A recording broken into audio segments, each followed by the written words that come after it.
hat. Thank you. I have a lot. That will be then the vice president of the LA Kings, Ken Holland, will join us. Awesome. All right, so breaking news. We saw Kevin Weeks throwing something out there, and our very own Elliot Friedman.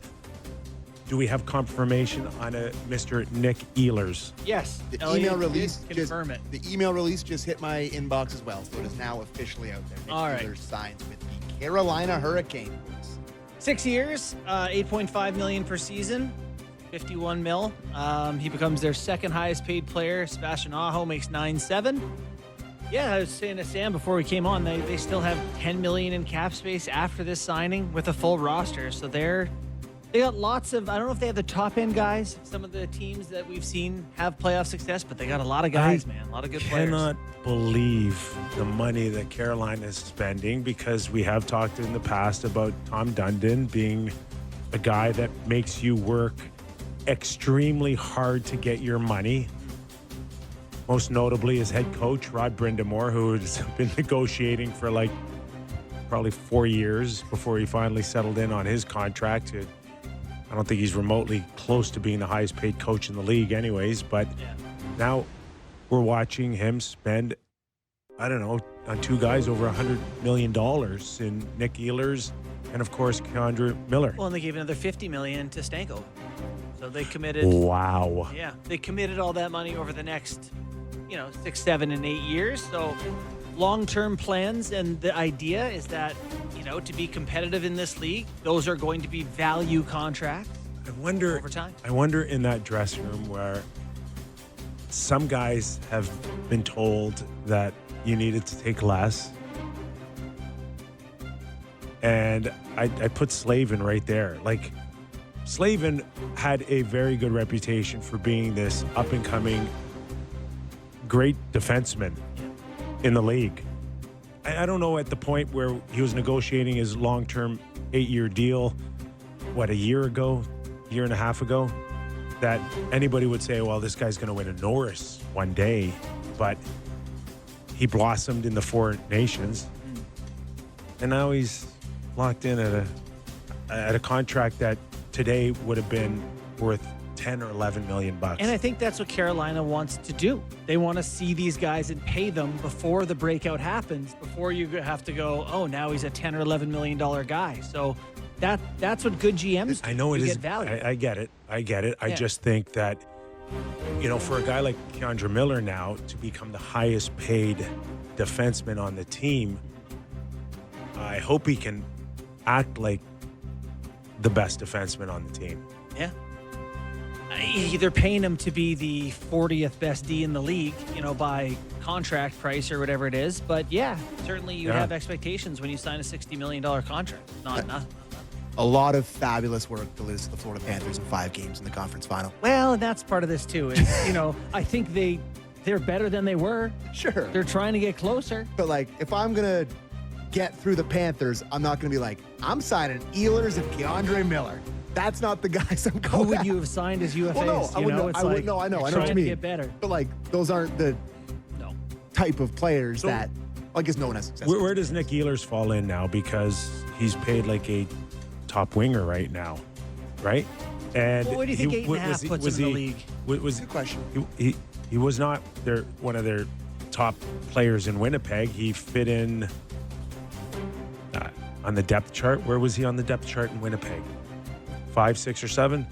Yeah, I don't know in terms of usage. Yeah. All right, we'll pick up this conversation. In the meantime, let's welcome in Ken Holland, General Manager, Vice President of the LA Kings. Ken, thanks for joining us, man. I imagine, the last couple of days, pretty interesting for you and your new hockey club. Yeah, it really was probably a couple of weeks in advance leading up to July 1st, doing all the preparation and meeting with the people and going through our cap and what things we wanted to accomplish. Lots of talks with other general managers about trades. Ultimately did something with Steve Staios in Ottawa. And, we're pleased with where we're at and looking forward to getting to training camp. I'll work the phones a little bit over the summer to see if somebody slips through the cracks, but we feel good where we're at.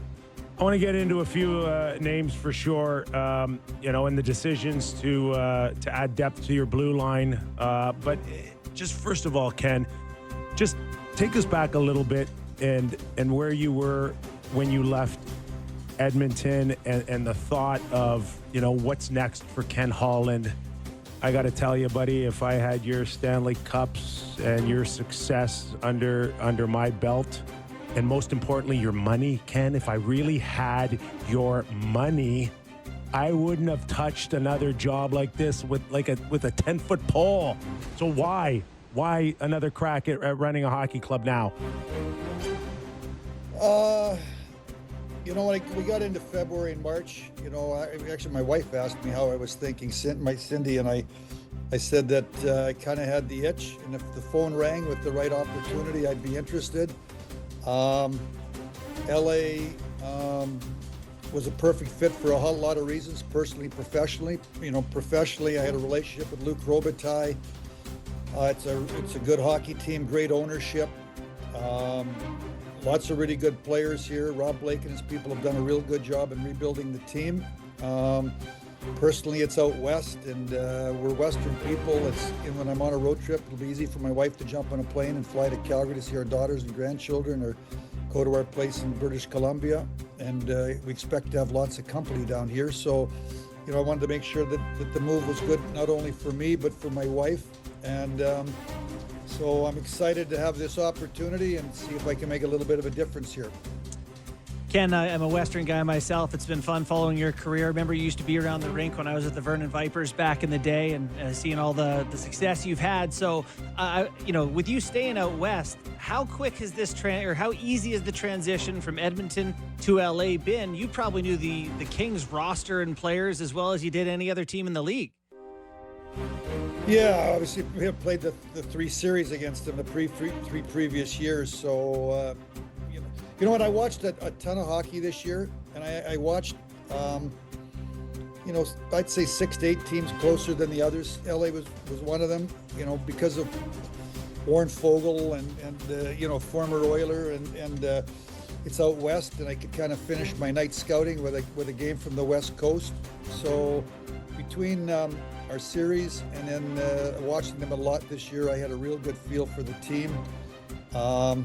And they had a tremendous year.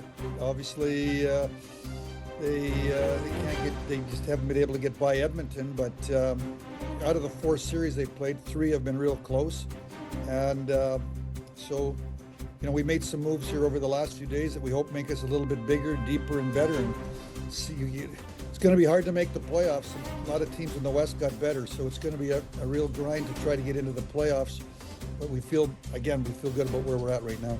You're watching and listening to Ken Holland, General Manager, Vice President of the LA Kings. Okay, let's talk about some of those additions, including Joel Armia, Corey Perry, and the one that many people are kind of wondering is the decision to go with Cody Ceci and Brian Dumoulin and not re-sign